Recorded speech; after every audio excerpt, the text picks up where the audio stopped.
Deputies forced to arrest one of their own. This is Deputy Martin Allen, 41 years old, now charged with lewd and lascivious conduct.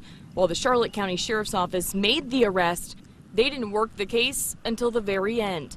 The Southwest Florida Exposure Group got it started 10 months ago. Heart-wrenching that somebody can even have that mindset to try to take advantage of an innocent child. It's just disgusting. The Sheriff's Office says Deputy Allen thought he was talking to a 15-year-old girl online. Instead, he was talking to a group of people determined to find and catch child predators. The Sheriff's Office report says Allen hoped Mandy, as he knew her, would send him nude photos and do much more. I mean, it's law enforcement. That's a cop, senior deputy on the force, and he was one. Lee Bassett is a convicted felon himself. A history of drunk driving, battery. He told me this is his way to make up for his own mistakes. His goal, be convincing on social media. Try to find ways to say, like, I'm not even legal enough to drive. I wait for them to get sexual. We don't make the first move or anything like that. I tell them that the child is a virgin. FGCU's Dr. David Thomas, a former police officer, told me citizen groups are an important resource for law enforcement because there are just so many predators. It's just about impossible. It's a crapshoot at best. To have groups like this is beneficial. This arrest is a first for the Southwest Florida Exposure Group. Never before did their work put someone behind bars. Investigators believe that the deputy did not speak to any other young victims online. Well, he faces a lot of charges, the most serious of which counts of aggravated assault with a weapon. That weapon, his car, which Fort Myers police say he used to try to hit a Fort Myers cop. Then a Fort Myers officer fired his gun to hit Dots. Later, Dots used his car to drive right through this fence into the water below. He may have caused you to get stuck in traffic. You might have passed by the pond where a sedan belly flopped. Maybe you heard the shots fired at him by a Fort Myers police officer. He is David Dots. He and that officer are now forever linked. Two separate entities that are doing two separate investigations. They're investigating the same thing for different reasons. Former police officer and current professor at FGCU, Dr. David Thomas, gave me an insider perspective on why two investigations. Fort Myers police say Dots tried to access a secure area of police headquarters, then nearly hit a cop with his car trying to get away. Officers followed and tried to stop him. And that's when, for some unknown reason, the officer opened fire. You think about an internal affairs investigation that's run by FMPD, and that investigation really is to see if the officers have done everything administratively and by the rules. If you think about FDLE, they're looking to see what the legality is of the situation. Did the officer act justified in his or her decision making? How long until we know if the officer was right or wrong, followed policy or went rogue? That officer is on administrative leave. It's not to pass judgment or say that the officer is guilty or not guilty. Oftentimes what happens is they also get some mental health counseling to determine how they're doing. When FDLE finishes, its investigators will turn over their case to the state attorney, who will decide whether the shooting is justified. As for David Dots, he'll get the chance to defend himself starting tomorrow when he makes his first appearance before a judge. Anika, what are families there telling you? That they're sickened, afraid, helpless, and wondering whether it's safe to send their kids to school. That's why the mom of one of the girls told me she is not going to stop trying to find the disgusting man in the red truck. Pray to God he gets caught. Jan Greenmore and her sister, Sherry Rickard, told me they know the shock, the embarrassment, the pain of what a group of young girls say happened here in this parking lot at Riverdale High School. Oh, it's terrible. I couldn't talk about it when I was young. Sherry was with me, and this guy was sitting in a car and had himself exposed and was fondling himself. It just stays with you the rest of your life. The sheriff's office report says a man in possibly a red Ford F-150 suddenly and sexually exposed himself in full view of everyone near his vehicle. And it still devastates me to this day. And I can't believe what is happening now is just unreal. The report says another high schooler told deputies the man looked at her in her eyes while pleasuring himself. She called 911 and the man drove off. And to think that these poor girls are going through that now, I pray to God that they get this man. A victim's mom told me other families don't want to come forward. She fears if they don't, more girls will live through this nightmare at Riverdale High. Sherry Rickard knows from experience no girl should go through that. Let's find this guy. Now, the sheriff's office told me they don't have a good description of the guy to share right now, so the moms hope someone watching might know something and call them. And while this happened last Thursday, the school sent an email to parents today asking them to contact them if they know anything and promising increased patrols on campus.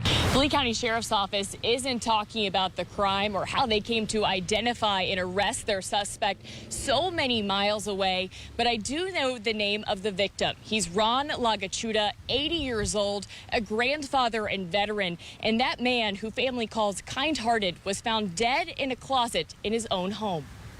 This is Ron Lagachuda. His son Anthony changed his profile picture on Facebook to honor his dad. They should be together. Lagachuda should be enjoying his golden years. He should never be found dead in a closet. I am a veteran and I am a grandmother, so that would just, I can't imagine, the poor family. But that's where Lee County deputies found this veteran and grandfather in a Jamaica Bay home. Fellow veterans like Kathy Hatch and David Drake are torn. He's a veteran, so obviously he served this country and would serve people. Send prayers to his family, and I hope that they can get some kind of peace. Lagachuda's son posted this on the sheriff's office Facebook page. His father was a kind-hearted person that took people in. It's heartbreaking. I have 10 grandkids, and I'm sure the grandkids would be distraught if something were to happen to Grandpa. We don't know how Lagachuda died. We do know this man, 46-year-old Michael Wasco, is in custody on second-degree murder charges. Law enforcement found him 7 hours away in Port Wentworth, Georgia, a day after deputies found Lagachuda. I would want to go after the man, although I'm a Christian and I'm not supposed to do anything, you know, but it would be hard not to. It would be hard to hold back. A suspect found, a body found. The answers as to why this tragedy happened, still unknown. This is not supposed to end this way. We do not know exactly when Michael Wasco will return to Lee County to face those second-degree murder charges. Selena Roth served, always. She was very kind-hearted. She was definitely an animal lover. That was her happy place in life. Her sister Aubrey told me her service in the Army led her to Hawaii. She was spunky and sassy. You know, what little sister isn't? You know, she joined the Army because I was Navy. Aubrey, Selena, and their mom talked constantly. In January, her phone went dead. She would never let her phone go dead. I put in a welfare check. Hours later, they found the young mom murdered. Her murder was so horrific and brutal, we could not even have a viewing of her body. Selena's husband, they had filed for divorce. Army specialist Raul Hernandez Perez is now accused of taking Selena's life. Losing a sister is hard enough. Losing a sister this way could not hurt more. Devastating. I can't even put into words. She was our baby sister. She was only 25. This was completely a senseless murder. What does make sense? Keeping Selena's cause alive. Just to always help others. If you have the ability to help somebody, you should always stop and help them. Selena may be gone, but the way she lived and served. Even if the people around you don't believe in the cause, if you believe in something, you should fight for it. Her family is fighting for that message to live on. Anika Henniger, Wink News Now. School shouldn't be scary, but for students like Angel Cruz Gonzalez at Gateway Charter, today it was. For an actual school shooting to happen scares me because I have a sister over here and it just makes me feel uncomfortable because like, I love all of them. The Lee County Sheriff's Office and his school say Gonzalez isn't in danger after a weekend with no answers. It just scares you because, you know, it's like, what's going on, and you don't know what to think. The Lee County Sheriff confirmed someone threatened a mass shooting at Gateway Charter Thursday, and he believes that same someone threatened an employee on Friday. My teacher said that, like, it's going to be all right and things like that, but, like, if something actually happens, is there going to be an all right? Both threats by text came from the same phone number. Why parents got an email today saying they can pick up their kid early and all classes will be online tomorrow. That only added to their fear. So I just don't know what's going on. It's scary. It's scary to not know that your child is safe when you're sending them to school. The sheriff told me he needs more tips to find the person or maybe people responsible. My little brother, he goes to the elementary, and so he's little, so I want to make sure that he's fine and great. And so as my sister and my parents, I worry about them the most because it really scares me if I just lose one of them. You're harassing me. I'm not harassing you. You are infecting us. You're coming close to me. You're coming close to me. Back up! Threaten me again! Back the up or your phone down. Started feeling backed into a corner.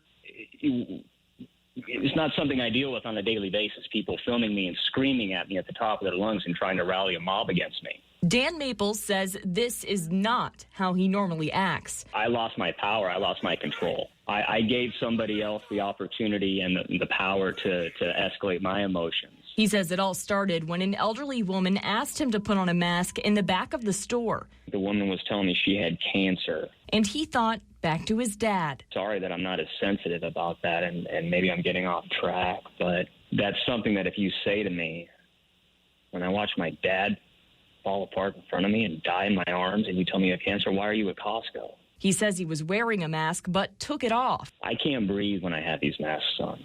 I feel as if I'm suffocating.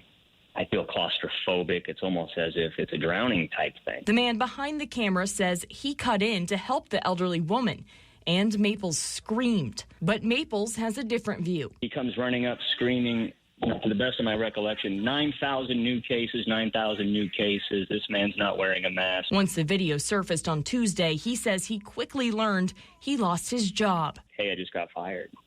What? You know, my son's like, Dad, you're a failure. The Ted Todd Insurance Agency in Bonita Springs says this behavior is in direct conflict with company values. Maples said he's now receiving threats. Hey, Daniel, I feel threatened. I feel threatened.